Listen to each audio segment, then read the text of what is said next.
Students, you can understand how you can derive the saving curve from the consumption curve. Similarly, you can also derive consumption curve from the saving curve, because both type of questions can be asked, like derivation of the saving curve from the consumption curve, or the derivation of the consumption curve from the saving curve. So you all understand how you can derive the saving curve. Now I am explaining you how you can derive the consumption curve from the saving curve. So this is saving curve. Suppose the graph will be given in the question paper, or sometime it will not be given, so you have to make the hypothetical saving function. So this is saving function. That means it is the graph of saving curve. Now with the help of this graph, I am deriving the consumption curve or the consumption graph. See, this is x-axis and this is y-axis. In the x-axis I have plotted the income, and y-axis I am plotting the consumption. So this 45-degree line is the line of income, and this divides the graph into two equal parts. It is known as a line of reference because it creating the difference between the income and consumption, and also income and saving, because income is either consumed or either saved. That means income से ही हम consumption भी करते हैं और income से भी हम saving भी करते हैं. So this is known as a line of reference. Students, this is the saving curve now. So that is saving curve. From this saving curve we are deriving the consumption curve. So this from 0 to S, this is known as minus S bar. What it is known as? It is known as minus S bar. Minus S bar, you all know na, this is negative saving, because at the zero level of income, whatever is your autonomous consumption expenditure, that is from negative saving, that is past saving. So this past saving is known as autonomous consumption expenditure, and always saving curve start from the negative side, but consumption curve always start from the positive side. So whatever will be your this OS, that similarly that will be known as consumption. This is known as C bar.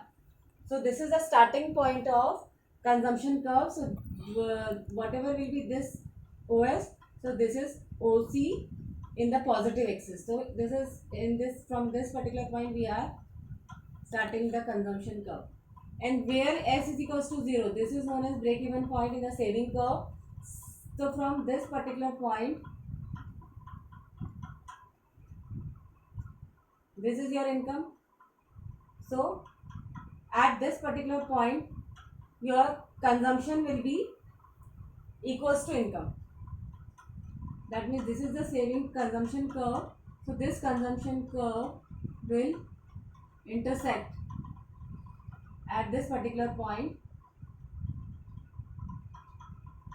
It shows that it is known as break even point, because it where the C is equals to Y. Consumption is equals to income, and because saving is equals to 0, so whatever is income, we are all the income we have consumed, so saving is equals to 0. So from this particular point we have derived this break even point. So this is the break even point in saving curve, and this is the break even point in consumption curve. It is known as break even point. So all of you understand what is break even point? That is when total income is spent on consumption, तो saving will be zero, क्योंकि अगर हम income में से पूरा का पूरा खर्च कर देंगे तो सेविंग तो जीरो हो जाएगी.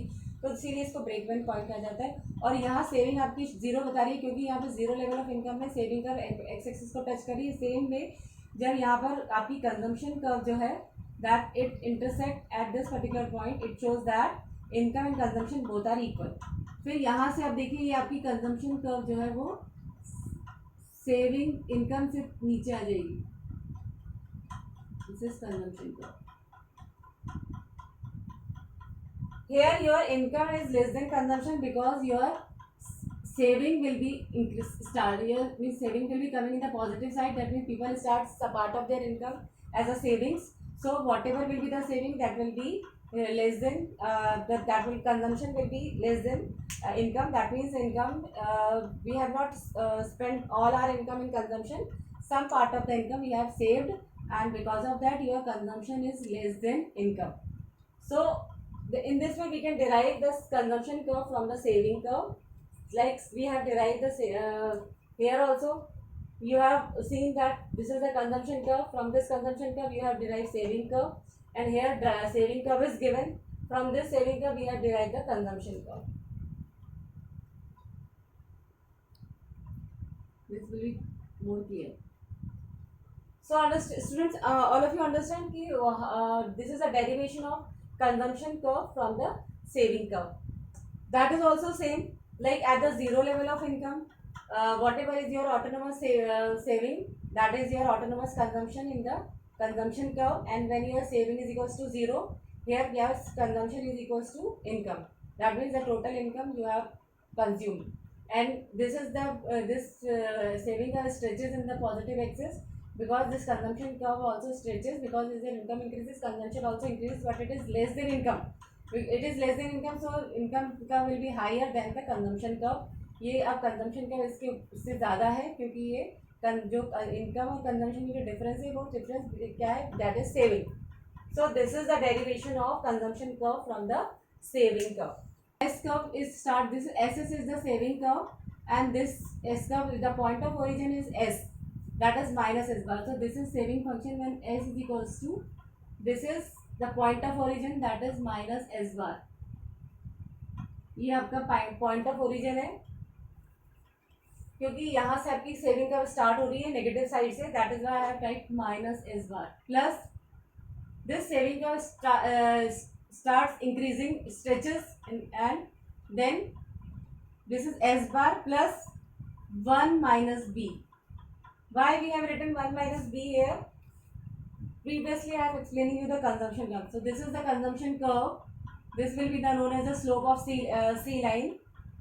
This is the slope of C line, and from this slope of C line I have derived the consumption equation, that is C is equals to starting point of C bar.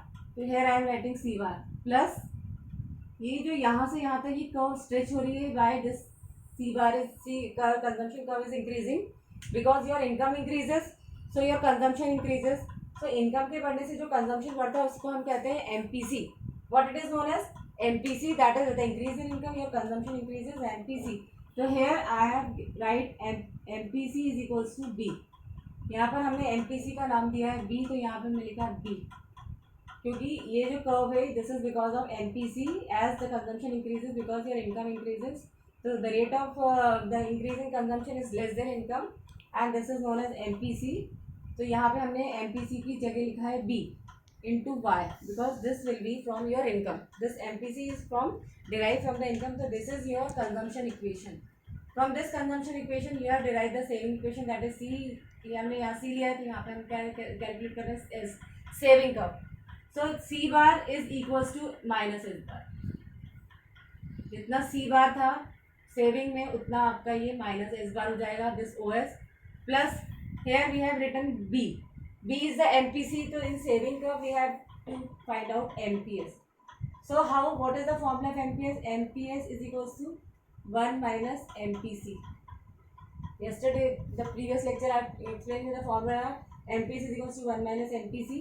तो 1 minus MPC को हम ये भी लिख सकते हैं 1 minus B, because MPC is B here. So here I have written MPC means 1 minus B and into y, because it is from your income, that is the saving starts from your income. So this is the consumption equation, this is the saving equation, this is known as saving function, और इसको हम कहते हैं slope of S line. This is the slope of C line and this is the slope of S line, that is S is equals to minus S bar plus 1 minus by, and this is C is equals to C bar plus by. Now students understand what is saving function, what is consumption function, what is the derivation of saving function, and what is the derivation of consumption function.